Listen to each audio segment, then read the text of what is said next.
Welcome back, everyone. Today I'm going to be painting this Alfred the Great model by Footsore Miniatures. He's going to be the leader of my Saxon warband in an upcoming Dux Britanniarum campaign. And I really like the pose of this model. He looks really regal here. So I'm going to be putting him on a command base with some bags of gold and a treasure chest behind him. I think that'll make him look like a successful warlord who's just come back after plundering a British province. So anyway, let's go into how I painted this model. So for this model, I started with my usual Caucasian skin tones. I took a little bit of pink flesh, mixed it into African shadow. These are all scale 75 skin cone paints to get this nice base color, which I'll cover his hands and his face with. And then I'll just take some of that pure pink flesh and I'm going to go over most of the areas, only leaving places that I want to be in deep shadow with that original base color in between his fingers and around his eyes and things like that.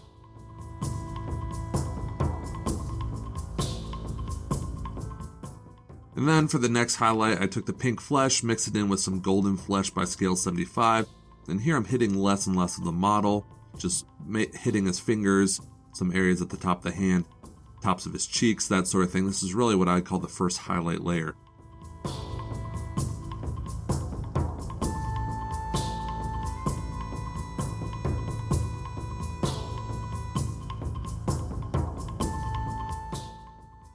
For the next highlight, I'm taking some pale skin tone mixed into that pink flesh, golden flesh mixture, and now I'm really picking out just the knuckles, the tips of his finger, the real top of his cheek, things like that for the next highlight.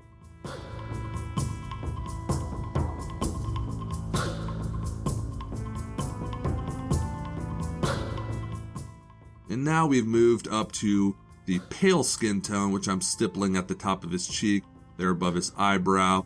I'll use this on his knuckles and at the edge of his fingertips. And I'm doing a few more steps on the skin tone than often I normally would because he is a command figure. I want to get a really nice skin tone for him, go the extra mile for this figure.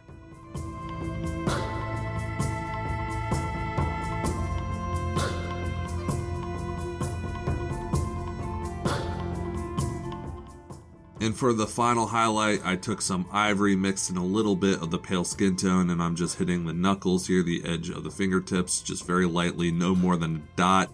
I'm also putting a dot at the top of his cheek and at the bottom of his chin.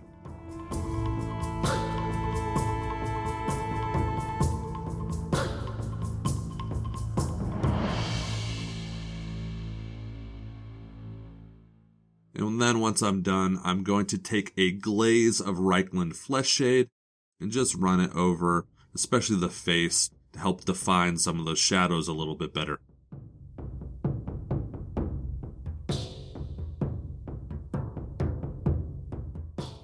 Now we are going to be painting the brass sections of his armor, starting with his helmet here. I'm using the Vallejo model color copper as the base tone for this brass. I like my brass to err more on the bronze looking, almost, I guess, reddish side, other than the more gold tint that you can also do for brass colors. So for my next layer, I took P3 gold, mixed it in with that copper, and now I'm going to be going over most of his helmet here with this, only leaving only recessed areas in that deep shadow.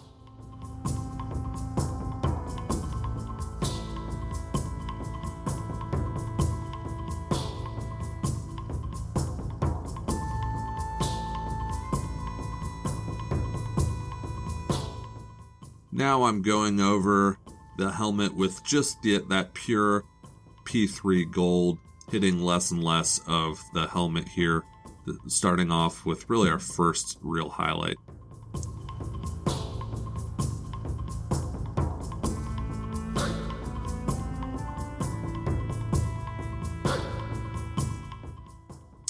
And then I'm moving up to the Vallejo Model Gold. I like to put this as kind of one of the last highlights for brass because it has almost greenish gold tint to it.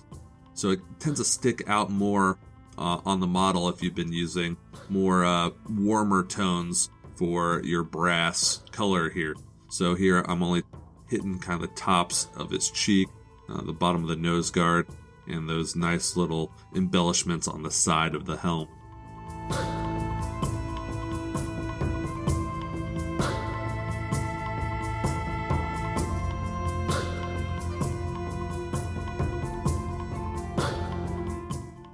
Then I'm going back and I'm going to be reinforcing some areas I want to be in shadow with that copper color. I even mix in a little bit of dark brown in there, almost act sort of like black lining to separate the highlights and the lowlights a little bit better.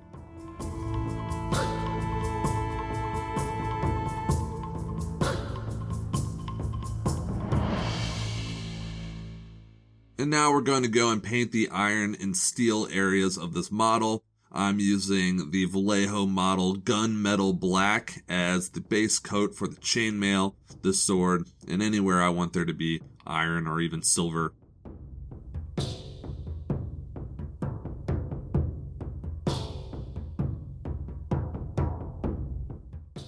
Now I'm going and I'm taking P3 cold steel, and I'm just overbrushing most of the chainmail with that. It's a pretty loaded brush, but I'm using the side of it to hit most of those chainmail links.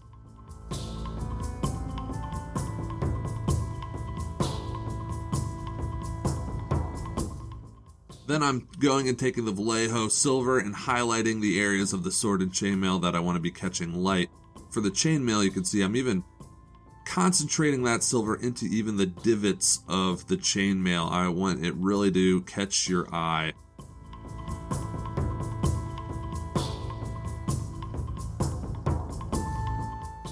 And then once I have my initial highlights in place, I'm going to go back and reinforce my shadows. I'm going back in with that gunmetal black, and I'm tracing out areas that I want to be in shadow, especially in the chainmail, kind of places that are partially covered by his cloak there that won't be catching much light.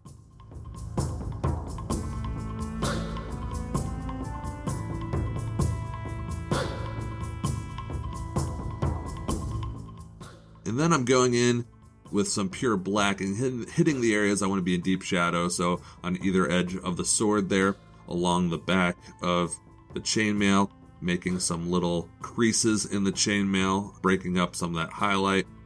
And this is how I like to do my chainmail. I like to have a really drastic contrast on it. And you can do it other ways. You can have a lot less and just go over it with a steel color and then wash it, and it will look fine too.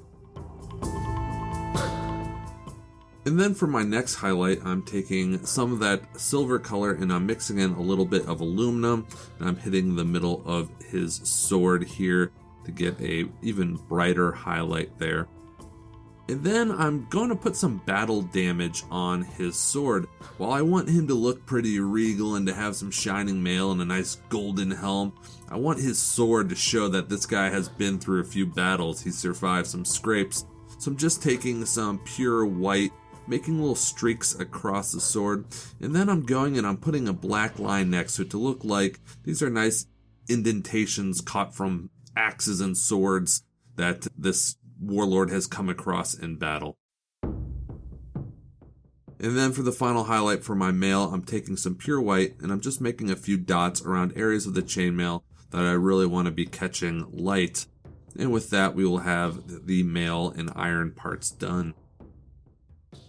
Now for the most time-consuming part of my paint job here, which is going to be on his cloak here. Originally, I was planning on having it being kind of a pastel green that went into almost a pastel yellow in its highest portion, so having this green cloak transitioning into yellow.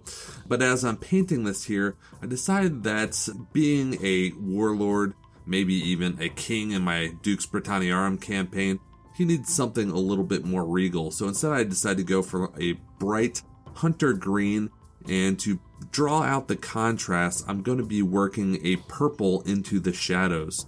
So first here I took a bit of that hunter green, mixed in some purple, and I'm sketching out where I want all the shadows to be on the cloak. I'm going to be primarily working in glazes to create a nice smooth transition on this pretty broad cloak that's flapping in the wind.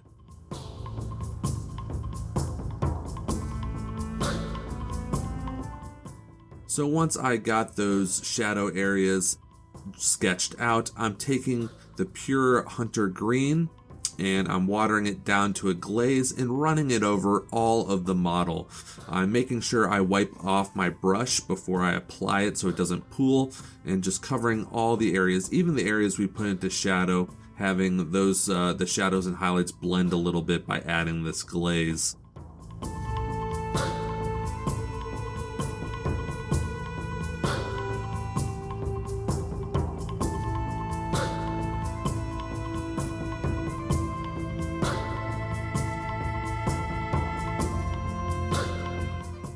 So now I'm going with pure purple. I really wanted to accentuate the shadows a little bit more. So I'm taking pure purple and I'm running it into the areas I want to be in the deepest shadow, all along the folds in his cloak, areas that I know light will not be hitting. And this will just draw out the stark contrast between the green as I make it lighter and these shadows. So after we reinforced those shadows with the purple, I took that hunter green and mixed in a little Naples yellow, which is a golden color. And we get a nice light green here, which I put down to a glaze. Now I'm running over most of the model. And just like when you're glazing, I'm taking this and even running it a little bit into the shadows so that the two colors blend a little bit together and create some smooth transitions. And this is going to require several layers, and I'm going to continually build up the color, but I'm going to take it slow. And each time I'm showing you on these steps, I've probably glazed over it 2 or 3 more times. And so as my highlights are drying, I'm again going back with that purple and hitting all of the low light areas. And here I'm applying a second layer of the glaze that we applied on the cloak, bringing up the color ever so slightly, hitting less and less of the cloak as we go on. And I'm going to do several layers of that before I add any more Naples yellow into my green color.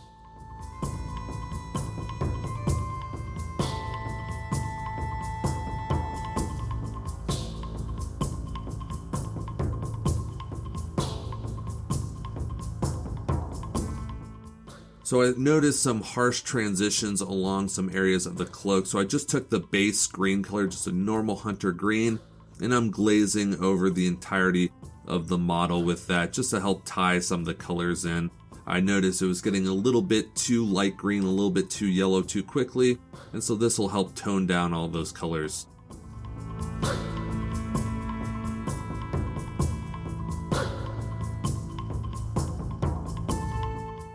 And so now I took a little bit of that Naples yellow, mixed it into the green concoction we've had here, making a very light green.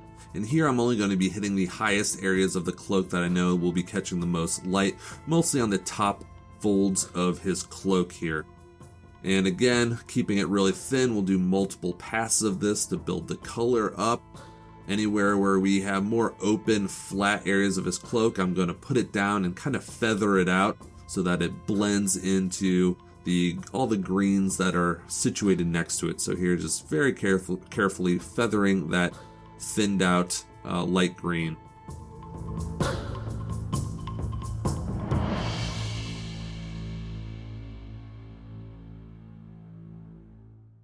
So now I'm building up the shadows even more, using pure scarlet again, hitting only the deep recesses to help draw out some nice contrast between the green and this dark purple.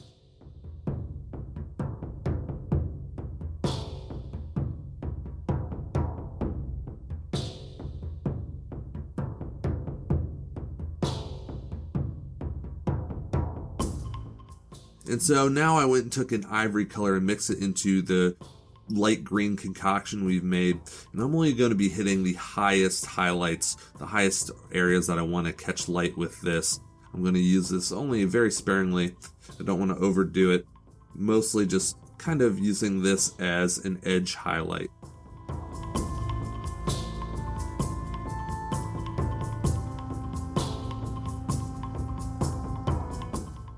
I mix in even more ivory in there, and I'm making little striations, making little dots, trying to put a little bit of texture on the highlight areas of his cloak.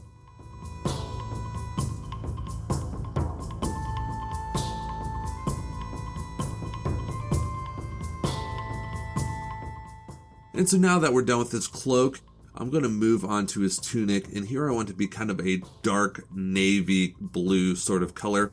So I took some pure black and I mixed it into some phthalo blue, just kind of a dark turquoise color, and I'm base coating the entirety of his cloak with that.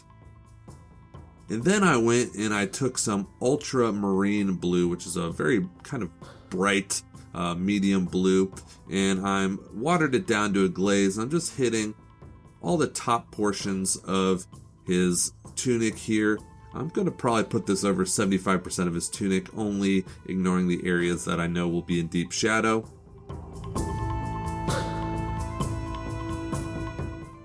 And I'll do several layers of this color just to help bring the intensity up. Again, I'm using very thin paint here, so it'll take a few passes before you might even see any change in the color of that base dark blue black. And then to get it a little brighter, I took that phthalo blue color, mixed in a little bit of ivory to make a lighter blue, and I'm going to start really highlighting here the top of his tunic, along his elbow, things like that. I switched from using that medium ultramarine blue because I didn't like how it was turning out. I like this kind of more turquoise color, I guess. So just picking places along his leg here that I know will be catching a little bit of light. And then I mixed in even more ivory, and then I'm only hitting a few places at the top of the arm, only areas I know that light will be catching.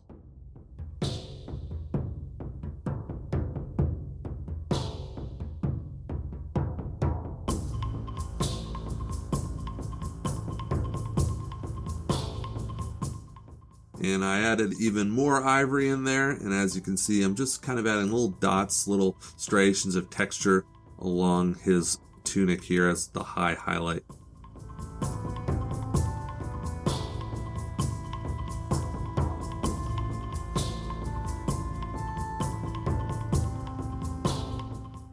Now that we got his tunic done, I'm going to do all the leather areas of this model, and so I took a dark brown, I believe it's like a chocolate brown, and I'm going to be covering his boots, his belt, the little pouch on his belt, things like that. And I'm going to be working up to a red leather, but this will be a nice base color. So now I'm taking some burnt sienna, which is a reddish brown, and I'm going to do my first pass of highlights on all these leather areas. Then I'll mix a little bit of ivory into that burnt sienna, get an even lighter color, and just hit the edges of the leather that I know will be catching light.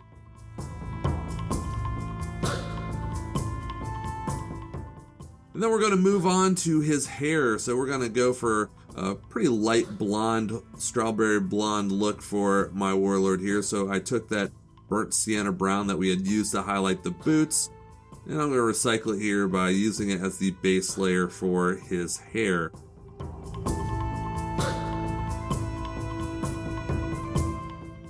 And then I went and I took a bit of Naples yellow, mixed it into that burnt sienna, and we're going to go and do our first pass of his hair, just using the side of the brush to start highlighting, catching individual strands.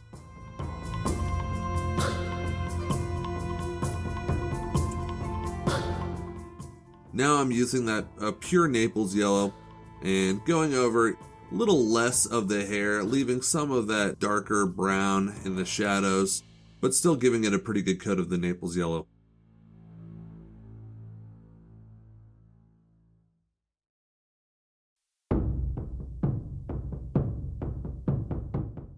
Then I took a pure yellow And I'm only hitting a few areas that I know will be catching the most light, areas where the hair is sticking up or ridged. And then finally I mix a little white into that yellow, and I'm only putting little dots around his hair, areas I really want light to catch. And here is the finished model placed on his scenic base. Again, another beautiful sculpt by Footsore Miniatures. They are one of the few miniature companies that can do these calm poses right. How the miniatures, even though they might not be in a dynamic pose, they're still full of menace or nobility, and they remind me a lot of Greek and Roman statues, how they have this kind of hidden potential power expressed in the sculpture. But anyway, I hope you enjoyed this video. I tried a few things different. I tried to actually kind of shut my mouth and stop yammering as much and just let the painting do the talking in certain places. So if you like that, please let me know, or if you prefer my other style of just rambling constantly throughout the video. Either way, I'd appreciate a comment down below, and if you haven't already, please hit that like button, subscribe, and I will see you all soon with a new video. Take care.